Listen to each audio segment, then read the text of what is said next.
Hello my dear students, here I am to present the second lecture on disasters and hazards. Let's try to recall what all we did in the previous class.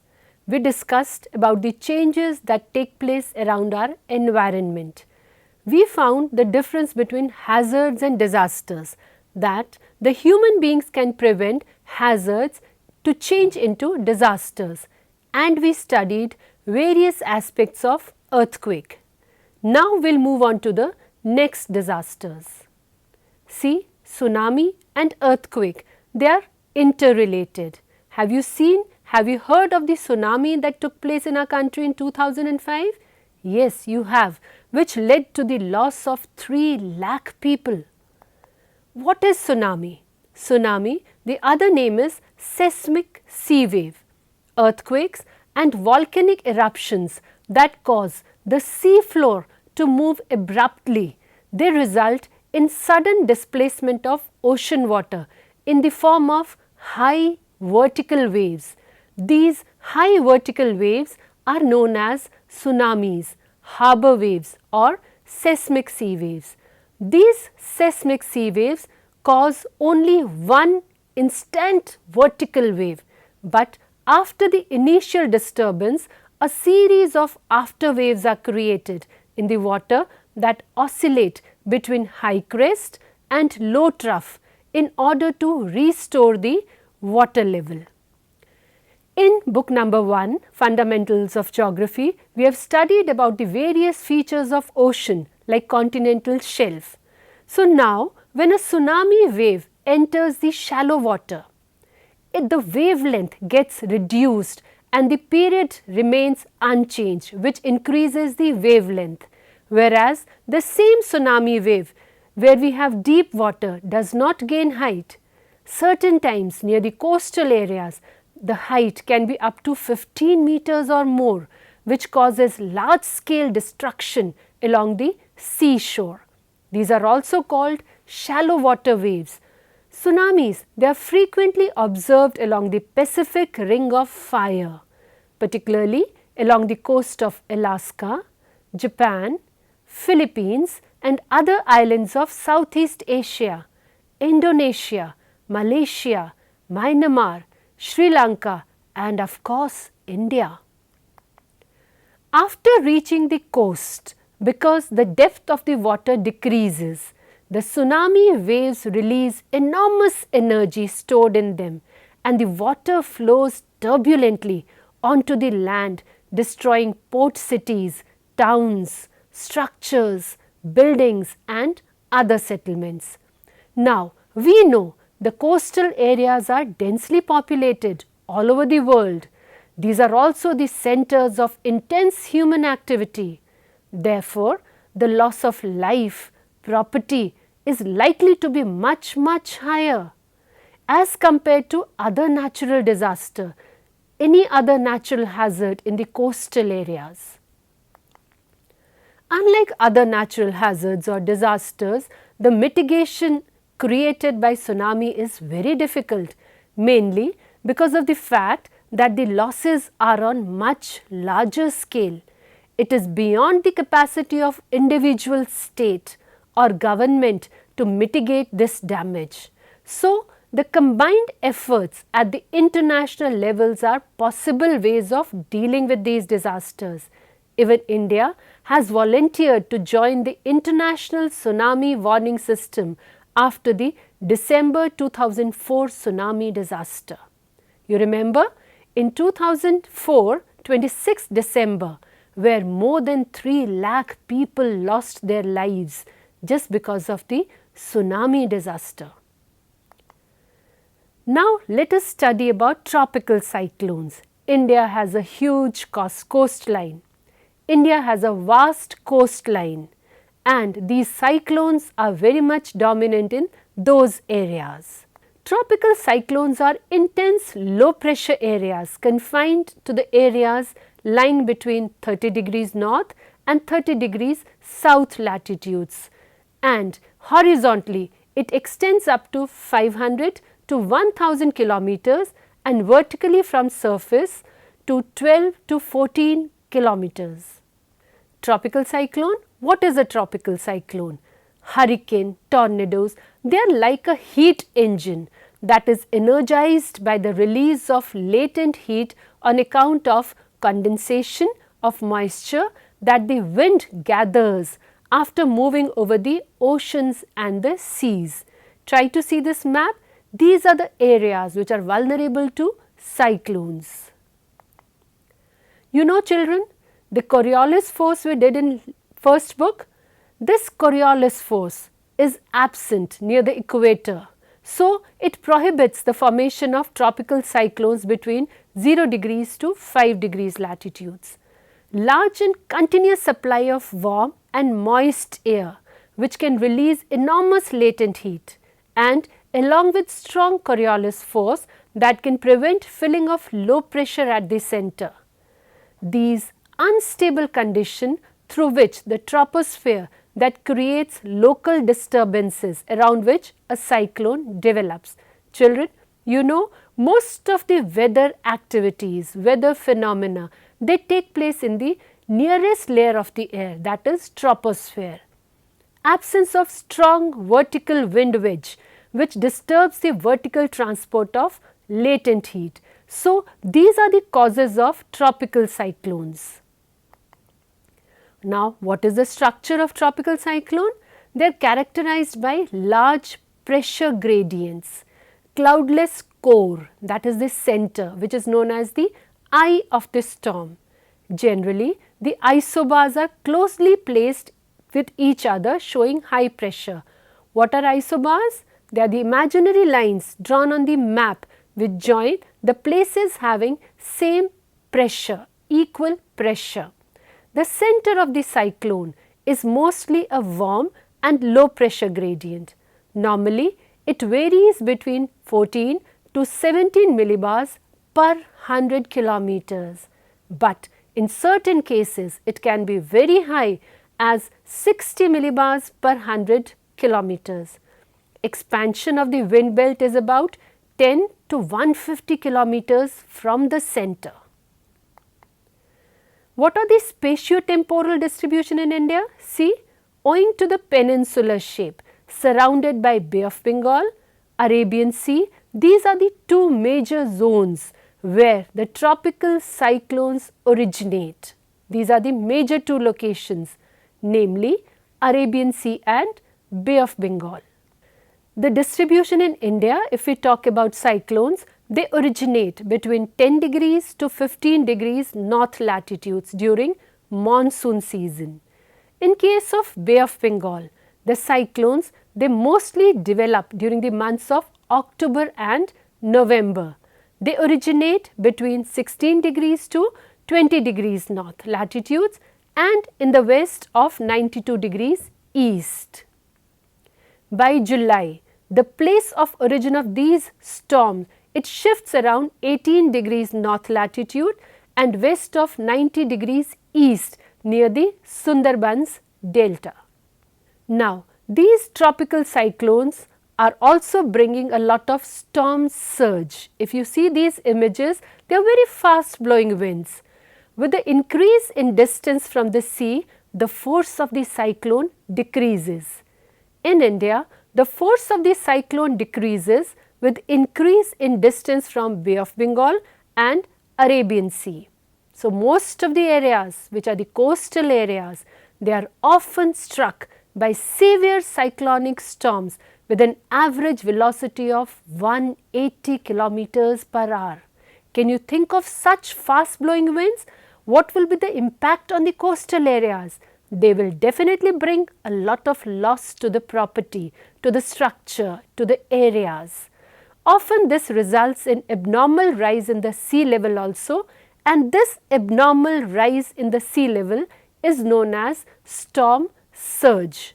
Let's discuss about this storm surge more. What are the consequences? A surge is generated due to interaction of air, sea and land. The cyclone which provides the driving force.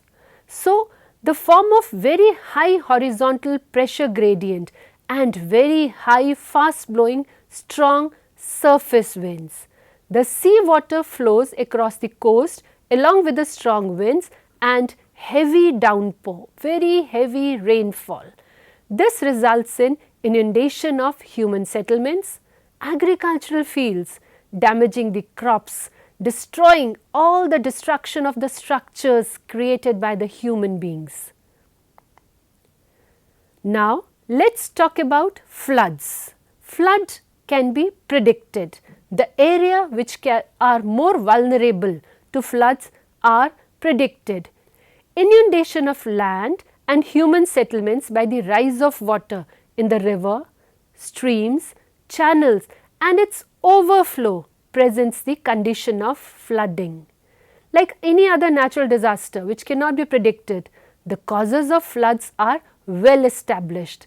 Floods are relatively slow in occurrence and often occur in well identified regions within expected time of a year. The floods occur commonly where water in the form of surface runoff exceeds the carrying capacity of river channels and streams and flows into the neighboring low-lying floodplains. Children, don't you think humans are also responsible for this? Yes, the river which has the capacity of carrying a huge amount of water, a huge volume of water, that river gets filled up with sediments, with unwanted things thrown by the human beings. So, the volume of water spills. At times, this often goes beyond the capacity of lakes and other inland water bodies in which they flow. Floods can also be caused due to storm surge, which we have discussed in cyclones, but particularly in the coastal areas. High intensity of rainfall for considerably longer period of time, melting of ice, snow, reduction in the infiltration rate, presence of eroded material in the water due to higher rate of soil erosion. Why does soil erosion take place? Because of deforestation. Why does deforestation take place? Because of the human activities. Why does the infiltration rates go slow? Because of the human activities. So, we cannot say that floods are occurring by the nature. We are equally responsible for it. Though floods occur frequently over wide geographical area. The floods in the south, southeast, East Asian countries, particularly the areas which are densely populated, China, India, Bangladesh, the repercussions are more. They are more frequently hurt by all these floody situations because we are densely populated. Now, we were discussing the role of humans in flood. Human beings play a very important role in the genesis as well as spread of floods. What are the reasons?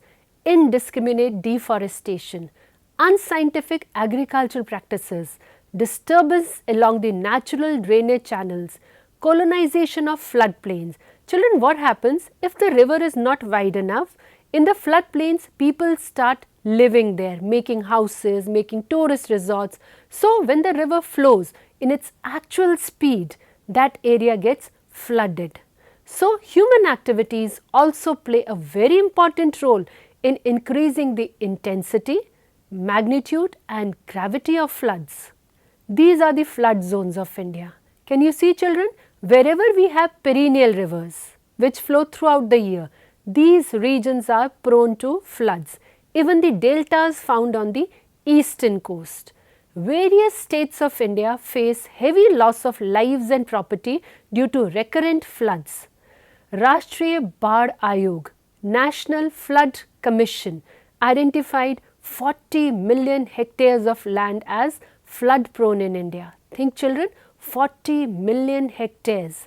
Assam, West Bengal, Bihar, they are among the high flood prone states of India.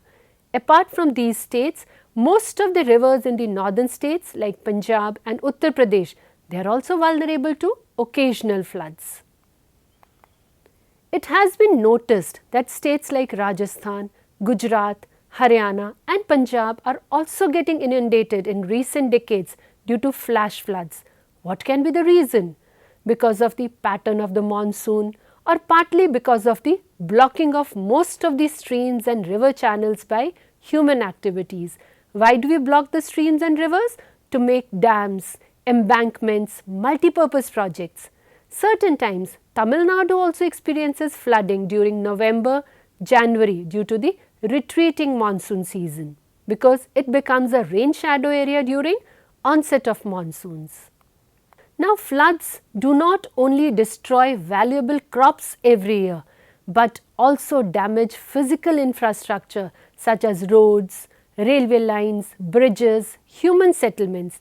Millions of people, they are rendered homeless and are also washed down along their cattle in the floods.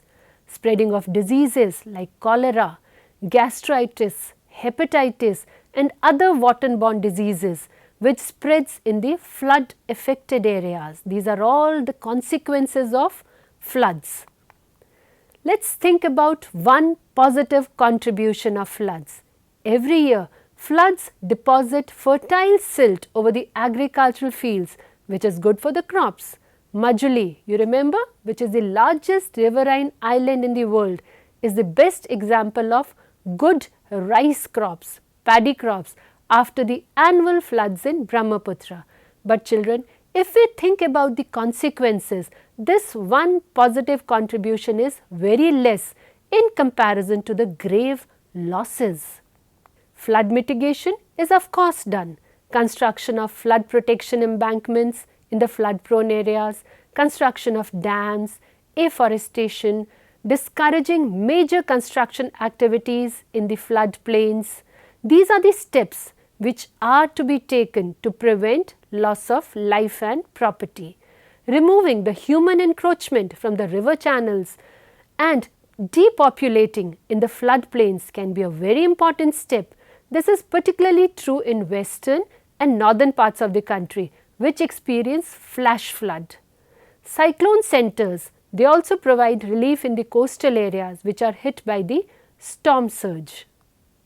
Floods and droughts are the two parts of the coin, isn't it? If we have more rainfall, we'll have floods. If we have less rainfall, we'll have droughts. It is a common sight to witness that one region suffers due to floods in one season and experiences drought in the other, totally depending on the monsoons. This is specifically because of the large-scale variation and unpredictability on the behavior of monsoons.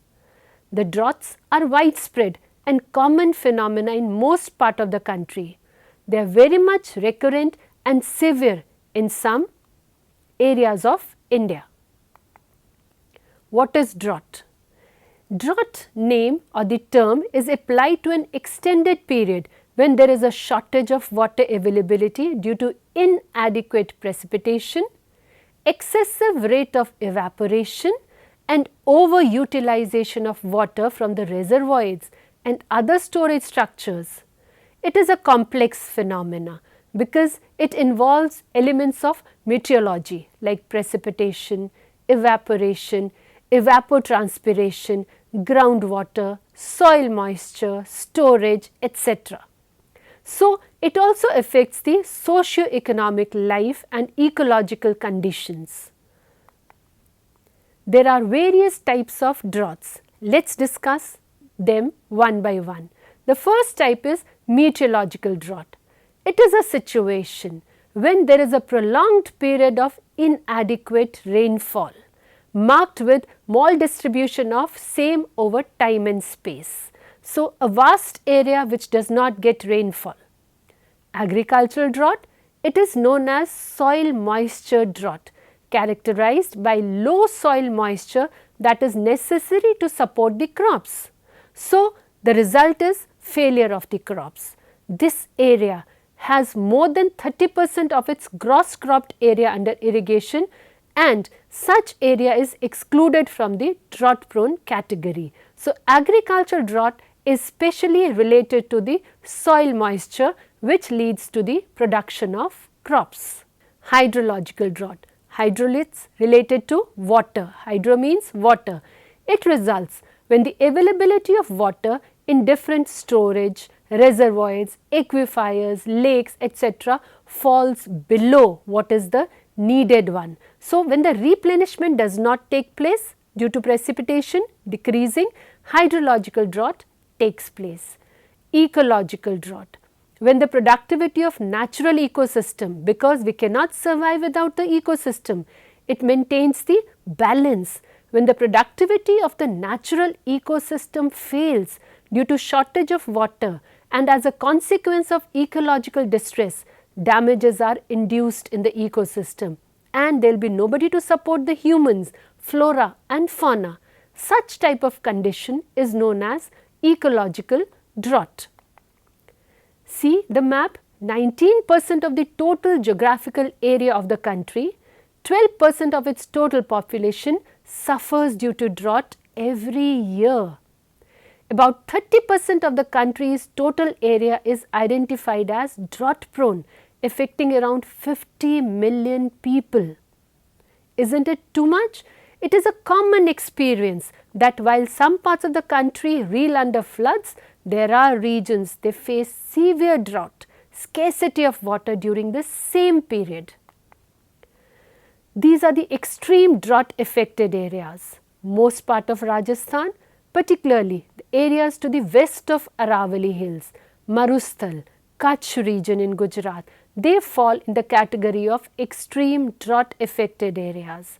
Here, the district of Jaisalmer, Barmar from the Indian desert, they also receive less than 90 millimeters of annual rainfall. These are severely drought prone areas, parts of eastern Rajasthan, most parts of Madhya Pradesh, eastern parts of Maharashtra, interior parts of Andhra Pradesh, Karnataka plateau and the northern parts of interior Tamil Nadu. These are the regions which face severe drought throughout the year. Children, these are the maps given in your book. Try to identify the regions which are moderately affected by drought, less affected by drought. So, this is your homework. Now, what are the consequences?